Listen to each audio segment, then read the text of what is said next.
All right, let's get into it. If you've ever stared at the box for Space Empires 4X and felt that perfect mix of, wow, this looks amazing, and where do I even begin, then you are in the right place. We're going to pull back the curtain on this absolutely epic game and get you ready to take your first command. So, picture this. You're the new commander of a brand new interstellar empire. Out there, in front of you, is an entire galaxy. It's a huge, dark map of unknown stars, hidden planets, and, you guessed it, rival empires. Your goal is simple: win. But getting there, well, that's where the fun begins. We're going to walk through this in 5 simple sections. We'll start with the big picture, what kind of universe you're in. Then we'll zoom right in on your very first turns, cover how you build your fleets, understand how fights actually work, and then wrap up with some really crucial advice from players who've been there. Okay, first things first. Before we jump into the pilot seat, let's get our bearings and figure out exactly what kind of galaxy we're dealing with. You'll hear this a lot. Space Empires is a 4X game. So what does that mean? Well, it's pretty straightforward. You're going to explore the dark, unknown hexes around you. You'll expand your empire by planting flags on new worlds. You have to exploit the resources from those worlds to grow your economy. And, of course, you'll need to exterminate anyone who gets in your way. Explore, expand, exploit, exterminate. That's 4X. All right, the game is set up. You're ready to go. So, what do you actually start with? Let's take a look at your shiny new empire. Everybody starts on a pretty level playing field. You get your homeworld, that's the heart of your civilization, and it kicks out 20 construction points for you. We'll talk more about those in a minute. You also get a few starter ships to poke around the darkness. But here's the really cool part. Your own home system is a mystery. You literally have to send your ships out just to find out what planets are right next door.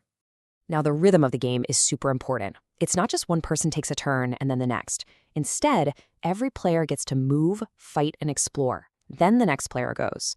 You do this for 3 full rounds. Then, and only then, does everyone stop for the economic phase, where you all build stuff at the same time. Then the whole cycle just starts over. And when you're just starting, you're not exactly zipping across the galaxy. All your ships can only move 1 single hex per turn. This makes the beginning of the game feel really deliberate, kind of tense. Every single move matters as you slowly, carefully peel back the layers of the map. Flying ships and fighting battles is the fun part, for sure. But none of that happens without a strong economy. So let's talk about that economic phase and how you actually build your empire. The absolute lifeblood of your empire is something called construction points, or CPs. Think of it as your money, your industrial output, your entire budget all rolled into one number. Everything, and I mean everything from building a tiny scout ship to researching crazy new tech, costs CPs. You get these from your homeworld and any planets you colonize. And where do you spend those CPs on ships? At your shipyards. You start the game with 4 of them, and together they can build 4 hull points of ships. So that could be 4 small, 1-hull ships, or maybe 2 ships that have 2 hull points each. You can always build more shipyards or research tech to make them better. Oh, and don't forget, they double as powerful defensive guns for your planets. Okay, let's get to it. Because sooner or later, words will fail, and your ships are going to meet the enemy.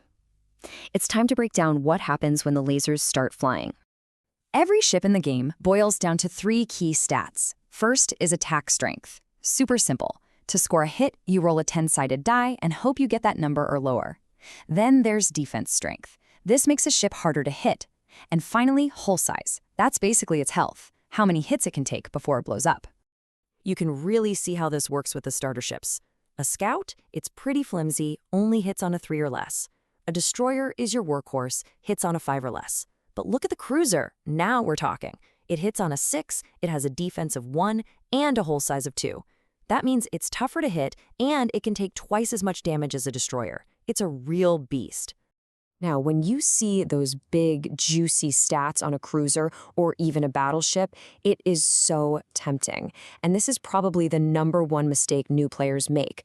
They build 1 or 2 of their absolute best ships and send them out all by themselves thinking they're invincible. Trust me, they're not. They're just giant, expensive targets. And that brings us to the most important rule of combat. Fleet composition is king. That big, powerful capital ship, it needs friends. It needs a screen. You have to support it with a swarm of cheaper ships, like destroyers. They can soak up the hits while your big guns do the real damage. Whatever you do, don't send your flagships out alone. All right, to wrap things up, let's go over a few hard-won lessons from the frontier. These are the kinds of things that can save you from some major headaches and, honestly, some embarrassing mistakes. Okay, pay attention, because this role trips up almost everybody at first. Colonizing a planet takes time. You can't just land a ship and start building right away. Here's how it works. First, you land your colony ship. Then, you have to wait for an entire economic phase to pass. That's when it officially becomes a colony. Then, in the next economic phase after that, you can finally start building things there. It's a two-step process. And here are a few final pro tips to keep in your back pocket. 1. Don't build all 4 of your starting shipyards on your homeworld. Spread them out. 2. Watch your maintenance costs. Every ship you own costs you CPs every single economic phase, and a giant fleet can actually make you go broke. And 3. Specialize your planets. Don't try to make every planet do everything. Make one a factory world and another a science hub. It's way more efficient. So, there you have it. You've got the foundational knowledge. You know how to move, how to build your economy, and how to fight. The rest? Well, the rest is up to you. You're ready to explore, to expand, to exploit, and to exterminate. So, with this whole galaxy laid out in front of you, there's really only one question left to ask. What kind of empire are you going to build?